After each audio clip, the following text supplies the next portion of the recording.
Assalamualaikum warahmatullahi wabarakatuh.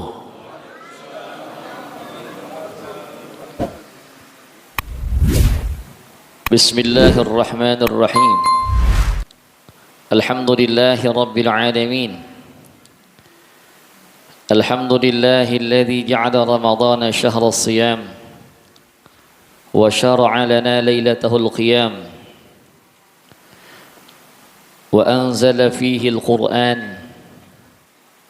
هدى للناس وبينات من الهدى والفرقان أشهد أن لا إله إلا الله وحده لا شريك له وأشهد أن سيدنا ونبينا محمدا عبده ورسوله لا نبي بعده اللهم صل وسلم وكرم وعظم على سيدنا محمد وعلى آله وأصحابه وقراباته وذرياته أجمعين أما بعد يقول الحق سبحانه وتعالى في محكم تنزيله أعوذ بالله من الشيطان الرجيم بسم الله الرحمن الرحيم شهر رمضان الذي أنزل فيه القرآن هدى للناس وبينات من الهدى والفرقان وقال أيضا إنا أنزلناه في ليلة القدر وما أدراك ما ليلة القدر ليلة القدر خير من ألف شهر وقال في آية أخرى إنا أنزلناه في ليلة مباركة إنا كنا منزلين الآية صدق الله العظيم. Yang mulia, yang sangat kita cintai para alim ulama, guru-guru kita, bil khusus Abuya Ki Haji Yazid Ramli mata'anallah bituli hayatih wa nafa'ana bi'ulumih wa katharallahu bi'amthalih. Al-Mukarram yang mulia Al-Habib Jamal bin Hasan As-Saggaf mata'anallah bituli hayatih wa nafa'ana bi'ulumih wa katharallahu bi'amthalih. Segenap pengurus dan DKM Masjid Jami' Darun Naim, Imam Salat Tarawih Ustaz Fathul Bahri, dan ketua panitia apa ketua panjar? Ketua panitia kegiatan Ramadan Masjid Jami' Darun Naim, yaitu Bapak Fajar.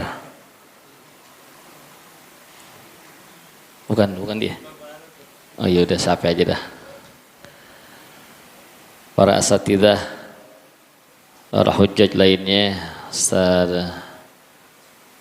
Yasin Abdul Hamid, Ustaz Zainuddin, dan yang lainnya, mohon maaf mungkin enggak kelihatan. Alhamdulillah wa syukurillah, malam ini tepat di malam 17 Ramadan 17, malam yang digadang sebagai malam nuzulul Quran.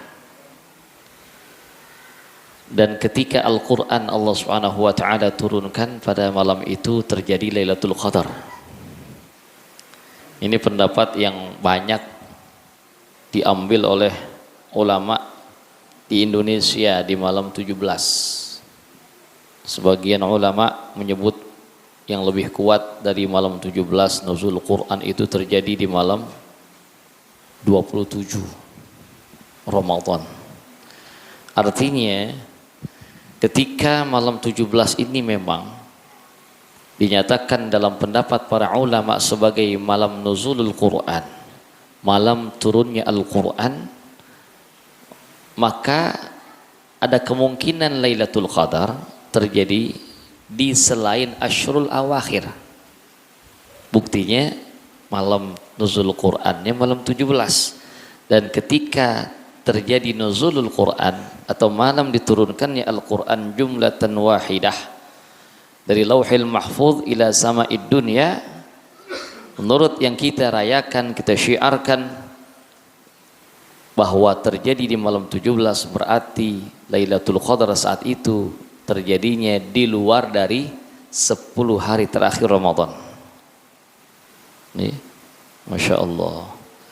Jadi mujahadah kita memang harus lebih gigih untuk mendapatkan Lailatul Qadar. Tapi masih pada paruh kedua bulan Ramadan, setengah lebih dari bulan Ramadan. Mudah-mudahan kita dapat keberkahan di malam ini, amin. Lagi sholatnya, sholat khatam Quran. Mudah-mudahan bukan di sholatnya doang, emang Al-Qurannya kita hatamin masing-masing di rumah insya-Allah. Kalau tadi kita udah sampai Al-Baqarah lagi ya, satu hari ya. Berarti ntar habis ini lanjutnya Al-Baqarah ya. Masya Allah. Nikmat besar ketika kita bisa menghatamkan Al-Quran. Al-Imam Asy-Syafi'i radhiyallahu an, beliau begitu menghargai, begitu menganggap besar satu acara-acara khatmul Quran. Imam Asy-Syafi'i radhiyallahu an selalu menyempatkan diri pada setiap acara khatmul Quran yang diselenggarakan.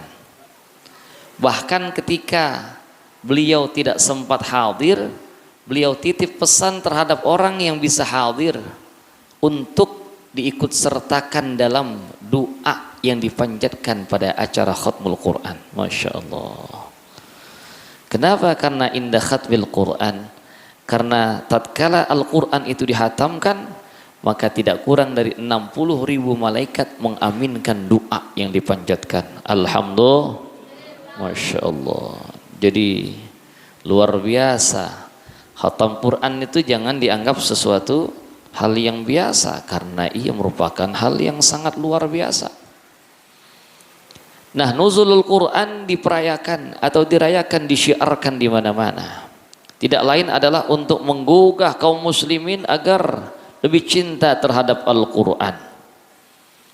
Jamaah sekalian rahimakumullah, ada satu hal yang sangat besar yang kita miliki terkadang kita sepelekan. Orang punya sesuatu yang begitu besar, karena mungkin dia tidak menyadari akan besar nilainya, maka dianggap biasa. Ini sesuatu yang sangat besar yang kita miliki, yang merupakan mukjizat baginda Rasulullah sallallahu alaihi wasallam termulia, dan mukjizat terbesar sepanjang zaman adalah Al-Quran. Masya Allah. Ini masing-masing kita punya nggak Al-Quran? Punya nggak? Ada di sini yang nggak punya Quran? Kali ada. Kalau mau baca Quran ke masjid dulu, di rumahnya nggak ada Quran. Saya yakin semua kita kaum muslimin punya itu Al-Quran. Bahkan sekarang udah semakin majunya teknologi, gampang Al-Quran digital. Tinggal kita download aplikasi Quran. Ada nggak di handphone Al-Quran? Ada nggak? Ada apa kagak? Sering nggak dibuka? Sering nggak dibaca? Insya. Ini kalau mau jujur boleh masing-masing ntar dilihat tuh kan. Kan reportnya ada tuh. Tampilan layar, ya, dalam sehari, dalam sepekan, dalam seminggu bisa diupdate terus. Itu yang paling sering dilihat apaan tuh, Jar? Qurannya apa TikTok? Masya Allah. Jangan sampai kalah. Kalau kita ngelihat TikTok kuat setengah jam, Al-Quran berarti harus lebih dari setengah jam kita lihat. Masalahnya kalau kita ngelihat Al-Quran baru selembar dua lembar, bawaannya ngantuk. Kalau ngelihat TikTok, Masya Allah, udah rebaan di tempat tidur dari jam 10, tahu-tahu setengah 12, tahu-tahu jam 12, begitu nggak? Ngaku ngapa? Masya Allah. Kok kita bisa asyik begitu melihat tontonan, ya, demi tontonan yang ada di TikTok, di YouTube, di reel, ya, video-video pendek, Masya Allah. Gimana kita bisa ngasyik dengan Al-Quran? Nah hadirin jamaah sekalian rahimakumullah, ini saat yang sangat tepat di malam nuzulul Quran, di bulannya bulan Quran, kita bangkitkan kecintaan kita terhadap Al-Quran. Semua yang memiliki ta'alluq dengan Al-Quran akan menjadi mulia karena kemuliaannya Al-Quran. Al-Quran memang sudah merupakan sesuatu yang sangat mulia karena isinya adalah kalamullahil azaliyil qadim, kalam-kalam Allah yang walhamdulillah kita bisa terima dengan bahasa-bahasa yang disampaikan oleh Rasulullah SAW kepada umatnya, bahasa Arab. Inna anzalnahu Qur'anan Arabiyya, sesungguhnya kami turunkan itu Al-Quran dari kalamullah al-azaliyil qadim ke dalam bahasa Arab. Karena kalau kalamullah al-azaliyil qadim laisa biharfin wala sautin, itu enggak bersuara dan tidak ada wujud kata-katanya. Maka Al-Quran agar bisa dicerna, disampaikan kepada baginda Rasulullah sallallahu alaihi wasallam sebagai fokus, tempat, tujuan utama diturunkannya Al-Quran melalui malaikat Jibril. Rasulullah sallallahu alaihi wasallam ada sebagai seorang Arab, diutus kepada bangsa Arab saat itu, maka Al-Quran berbahasa Arab. Lihat, dari Al-Quran yang memang semuanya merupakan komponen kemuliaan, berasal dari kalam Allah, firman-firman Allah. Semua yang ada kaitannya dengan Al-Quran ikut mulia karena Al-Quran. Al-Quran Allah Subhanahu wa ta'ala sampaikan melalui malaikat Jibril sebagai perantaranya. Malaikat Jibril naik derajatnya sebagai malaikat termulia di antara seluruh malaikat yang ada. Imam dari seluruh malaikat itu malaikat Jibril, karena Al-Quran yang dibawa kepada baginda Rasulullah SAW. Rasulullah Sallallahu Alaihi Wasallam yang menerima kalam-kalam Allah berupa Al-Quranul Karim, beliau pun menjadi seorang nabi dan rasul yang paling mulia.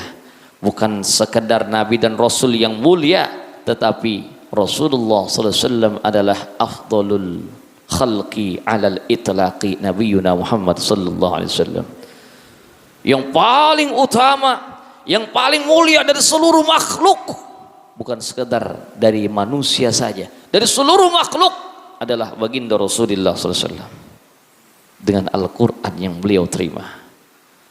Tempat turunnya Al-Quran di Ghari Hira, Makkah Al-Mukarramah. Makkah menjadi naik derajatnya menjadi kota suci, kota yang dimuliakan. Al-Quran turun di kota Makkah. Bulan di mana Allah Subhanahu wa ta'ala pilih untuk turunnya Al-Quran bulan Ramadan, maka Ramadan pun menjadi bulan yang termulia, Sayyidus Syuhur.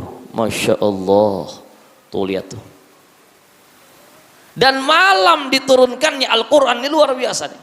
Malam diturunkannya Al-Quran jumlatan wahidah dari Lauhil Mahfuz ila sama'id dunya, itu menjadi malam yang nilainya lebih mulia dibandingkan 1000 bulan, lebih mulia dibandingkan 83 tahun 4 bulan, lebih mulia dari, bukan sama dengan, karena Al-Quran turun di situ. Masya Allah. Untuk itu dengan mudahnya kita bisa menyimpulkan, siapapun di antara kita yang ingin mendapatkan kemuliaan hidup di dunia, bahkan setelah dunia, maka milikilah keterikatan, ta'alluq, keterhubungan dengan Al-Quranul Karim. Masya Allah. Rasulullah Sallallahu Alaihi Wasallam memilih sahabat-sahabat untuk menjadi imam adalah siapa? Aqra'ukum, orang yang paling banyak hafalan Qur'annya. Makanya istilah penghafal Qur'an dulu yang benar itu adalah apa? Qari. Ya, banyak qurra'ul Quran di perang Yamamah, ada 70 sahabat penghafal Quran yang meninggal dunia. Qurra jamak dari qari. Qari itu adalah hafidh Quran. Nah, sekarang dipakai istilahnya apa? Hafidh. Padahal hafidh itu adalah para penghafal hadis yang minimal hafalannya sudah 100.000 hadis, itu dapat julukan hafidh. Cuman sekarang udah bergeser ya penggunaan istilah, ya nggak apa-apa ya. Cuman dasarnya itu qari, aqra'ukum li kitabillah, yang Rasulullah SAW pilih untuk menjadi imam. Artinya imam dari sebuah jamaah adalah yang paling mulia, yang Rasulullah SAW kedepankan adalah sahabat yang paling banyak hafalannya. Artinya apa? Sahabat yang paling banyak intensitasnya dengan Al-Quran, yang paling sering melihat Al-Quran, yang bolak-balik matanya menatap Al-Quran, kemudian mencerna, memahami serta menghafal di dalam memorinya, dipilih untuk menjadi imam. Masya Allah.